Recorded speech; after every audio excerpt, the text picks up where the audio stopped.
The live TV, सच सबसे आगे। नमस्कार, मैं हूं रंजीत झा और आप देख रहे हैं द लाइव टीवी। आरएसएस और भारतीय जनता पार्टी के रिश्तों में दरार पड़ गई है। नौबत यह आ चुकी है कि प्रधानमंत्री नरेंद्र मोदी को आरएसएस हराने की पूरी तैयारी में जुटा है और यह भी कहा जा रहा है कि मोदी को हराकर हिमालय भेज दिया जाएगा, जहां वो बैठकर भजन करेंगे।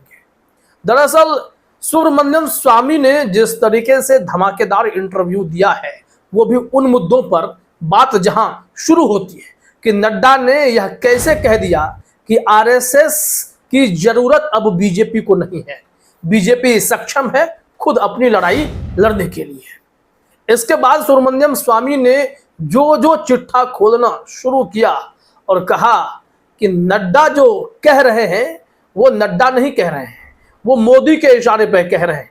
मोदी के बिना नड्डा भी कुछ भी नहीं है।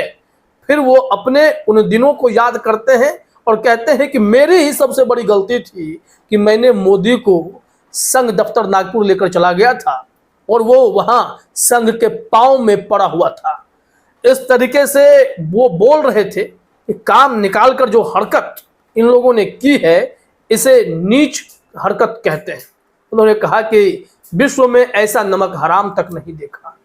अब प्रधानमंत्री नरेंद्र मोदी जेपी नड्डा के पोल खोल में सुब्रमण्यम स्वामी ने बहुत सारी बातें कह दी, लेकिन सबसे बड़ा सवाल यह है कि जेपी नड्डा ने क्या वाकई अपने मन से यह कहा था कि यहाँ बीजेपी को अब संघ की जरूरत नहीं है? यहाँ सुब्रमण्यम स्वामी का दावा है यह सब कुछ मोदी जी के इशारे पर हुआ है। हम कुछ हिस्सा आपको सुनाएंगे। सुब्रमण्यम स्वामी ने बोलता हिंदुस्तान को इंटरव्यू दिया। नीलू व्यास उनका इंटरव्यू कर रही थी। ट्वीट है, वीडियो भी शेयर हुआ है। इसमें अगर इनके थंबनेल को देखें और ट्वीट को पहले देखें फिर वीडियो पर आते हैं। कहा गया है कि सुब्रमण्यम स्वामी ने मोदी को नमक हराम क्यों बोला, आरएसएस के साथ धोखा किया। बोलता हिंदुस्तान पर एक्सक्लूसिव इंटरव्यू और थंबनेल में लिखा हुआ है सुब्रमण्यम स्वामी का खुलासे वाला इंटरव्यू। 4 जून हिमालय जा रहे मोदी, बड़े मार्जिन से हारेगा मोदी, नमक हराम है मोदी। अगर ऐसे बातें कही जा रही हैं तो सुब्रमण्यम स्वामी ने क्यों कही है? तो इसके लिए सबसे पहले तो आप यही सुन लीजिए कि कैसे वो कह रहे हैं। सवाल यह उठा कि आरएसएस के बिना बीजेपी या मोदी या नड्डा का वजूद क्या है।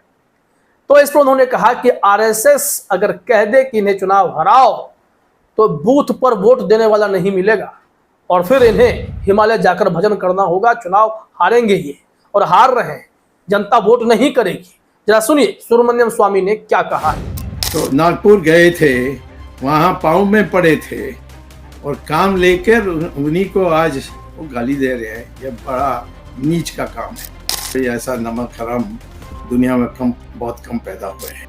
एक दिन भी उनको कोई मान्यता नहीं होगी यदि आरएसएस कहेगी इसको हराओ, ये हारेगा।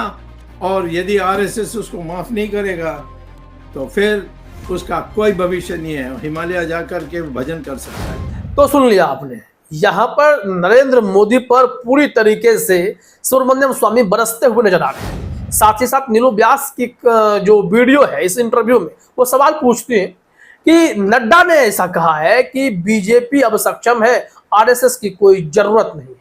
तब सुब्रमण्यम स्वामी कहते हैं कि यह नड्डा जो है अपने मन से कुछ नहीं बोलता, ये मोदी के बिना कुछ नहीं है, सब उसके इशारे पर होता है। तो क्या आरएसएस से बगावत करने का यह एक शिगुफा नड्डा के जरिए मोदी जी ने छोड़ा और आरएसएस अब इन्हें सबक सिखाने की भी तैयारी कर रहा है? जरा सुनिए सुब्रमण्यम स्वामी ने यहाँ नड्डा वाले सवाल पर क्या जवाब दिया है। सर, इस बीच एक नड्डा जी का इंटरव्यू आया है जिसमें उन्होंने ये कहा, देखिए आरएसएस अब बीजेपी सक्षम है, बीजेपी को आरएसएस की जरूरत नहीं है।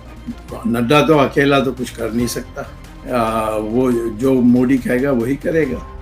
आरएसएस के बिना इनके पास बूथ में लोग नहीं मिलेंगे। तो सुन लिया आपने। वैसे भी मोदी जी खुद को अविनाशी बता रहे हैं, भगवान का अवतार बता रहे हैं, तो फिर कहां वो आरएसएस की अहमियत देंगे, वो सिर्फ बीजेपी की बात करेंगे।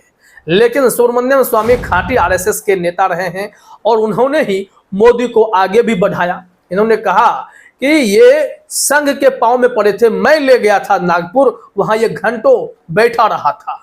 सुब्रमण्यम स्वामी ने कहा है और फिर वो कह रहे थे कि मेरी बेवकूफ़ी थी, मेरी गलती थी जो मैंने ऐसा कदम उठा लिया। इस वीडियो के वायरल होने के बाद अब सवाल यह उठता है, क्या वाकई में संघ अब मोदी से हिसाब किताब करने की तैयारी में है? वैसे भी कहा जा रहा है कि मोदी के बजाय आरएसएस की पहली पसंद नितिन गडकरी थे और अब मोदी के बाद उनकी जो दूसरी पसंद है वो योगी आदित्यनाथ है। ऐसी खूब चर्चा होती है। संघ में मोहन भागवत जो तय करते हैं, संघ का एक एक कार्यकर्ता ताकत लगा देता है। इस वजह से नड्डा कह रहे हैं कि अगर संघ बीजेपी के लिए ताकत नहीं लगाए तो फिर बूथ पर वोट देने वाला भी इनको नहीं मिलेगा। ये चुनाव हारेंगे और हारने के बाद हिमालय चले जाएंगे। आरएसएस कहेगा कि इनको हराओ और हिमालय भजन करने के लिए भेजो, फिर भजन करते रहेंगे। उन्होंने कहा कि मैं मोदी को शुरू में जानता नहीं था, मैं एक कार्यक्रम में उस वक्त भाषण देने गया था, संघ का कार्यक्रम था, तब नरेंद्र मोदी वहां दरी बिछाया करता था। ये सुब्रमण्यम स्वामी का स्टेटमेंट है। उन्होंने बहुत ही डंके की चोट पर कहा कि आरएसएस अगर चाह ले तो बीजेपी को एकदम से तबाह कर सकता है, क्योंकि जड़ में आरएसएस ही, संगठन के तौर पर आरएसएस ने ही बीजेपी को बहुत आगे बढ़ाया है। नड्डा बोले कि वाजपेयी जी के समय संघ की हमें जरूरत थी, तो क्या आप दूध में पड़ी मक्खी की तरह संघ को निकाल फेंकना चाहते हैं? सुब्रमण्यम स्वामी का गुस्सा इसलिए भी फूटा है कि हमने इससे ज्यादा नीच और इससे ज्यादा नमक हराम नहीं देखा है। यह बयान अपने आप में बहुत बड़ा बयान है कि ये लोग संघ के साथ ही नमक हरामी करेंगे, अपना काम निकाल लेंगे और फिर सबको पीछे धकेल देंगे। इन सब मुद्दों को लेकर अभी बहुत चर्चा हो रही है। सुब्रमण्यम स्वामी तो बीते कुछ वर्षों से लगातार प्रधानमंत्री नरेंद्र मोदी की खुली आलोचना कर रहे हैं। बीजेपी में होकर बीजेपी के सबसे टॉप मोस्ट लीडर की आलोचना कोई कर रहा है तो यही इंसान है, जिनके वीडियोज भी खूब वायरल होते हैं। इनका लोग इंटरव्यू भी इसीलिए करते हैं क्योंकि यह बेबाकी से अपनी राय रखते हैं, चाहे वो अर्थव्यवस्था पर हो या फिर मोदी सरकार के क्रियाकलाप पर हो। उन्होंने खुलकर बयानबाजी की है। सबसे बड़ा सवाल था, उन्होंने डंके की चोट पर यह कह दिया कि अगर नरेंद्र मोदी तीसरी बार भी आ जाता है, काम अगर ठीक से नहीं करेगा तो मैं उसे ठीक कर दूंगा, और हमने इंदिरा गांधी को जब ठीक कर दिया तो ये नरेंद्र मोदी क्या है। लेकिन नरेंद्र मोदी जो 2019 और 24 का कार्यकाल है, 19 से 24 का, इस बीच में कितने वो निरंकुश रहे हैं, किस तरीके से फैसले लिए, किस तरीके से जुडिशरी पर इतना असर पड़ा, अब किस तरीके से अपने पेरेंट ऑर्गेनाइजेशन आरएसएस की अवहेलना इनके नेता करते जा रहे हैं। इन सब को लेकर सुब्रमण्यम स्वामी अब अलग ही मूड में है, अलग ही तेवर में है। इस बार क्या बीजेपी को सबक सिखाने की तैयारी है? क्या संघ अपना हाथ इसी चुनाव में पीछे खींच चुका है? अब इससे यही लगता है क्योंकि यह कहा जा रहा है कि आरएसएस अगर चाहे तो मोदी को भी हरा सकता है, बीजेपी की भी नैया डूब सकती है। अब देखना होगा कि 4 जून को जब नतीजे आते हैं तो क्या मोदी जी तीसरी बार प्रधानमंत्री बनने के लिए तैयार है, या फिर आरएसएस की नाराजगी के बाद राज्यवार बीजेपी कमजोर पड़ सकती है, केंद्र में बीजेपी कमजोर पड़ सकती है। क्योंकि आंकड़े कहते हैं कि वो 300 वाला आंकड़ा जो जादू था वो खत्म हो चुका है। अब यह आंकड़ा घट घट कर आ चुका है 240 से 250 के बीच। अगर यहीं पर बीजेपी सिमट जाती है तो पूरा खेल बीजेपी का बिगड़ जाएगा और संघ एक बार फिर से बीजेपी पर हावी हो सकता है। सुब्रमण्यम स्वामी जैसे नेताओं की पूछ भी बढ़ सकती है, संघ के बड़े नेताओं का दबदबा बीजेपी में बढ़ सकता है। लेकिन इसके लिए इंतजार करना पड़ेगा। संघ और बीजेपी की लड़ाई में भारी अगर संघ पड़ जाए तो फिर से बीजेपी की पूरी तस्वीर ही पलट जाएगी। फिलहाल इस वीडियो में इतना ही। आप सभी का हमसे जुड़ने के लिए बहुत बहुत धन्यवाद। द लाइव टीवी, सच सबसे आगे।